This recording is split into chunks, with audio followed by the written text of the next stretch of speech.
Ito po yung bago natin na breeder cage po. Steel matting po yan na heavy duty po. Na meron na po siyang ano para hindi siya napapasok. Ayan, yung may pinaka pinto. Tapos lagayan ng paso. Ayan. Sakto-sakto lang. Ayan. Tapos lagayan ng paso. Ayan, may inakay na agad. Balik nyo na inakay. Spook tray. Lapag nyo nga doon, Toy. Russell, lapag mo nga muna doon. Sa baba. Diyan lang, diyan. Oops. Tungtong ka. Tumungtong kayo.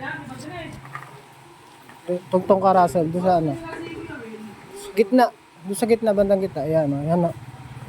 Ganyan katibay po yan kahit steel matting lang po yan. Pero mas matibay po talaga pag mga naka-welding kesa yung mga spot weld.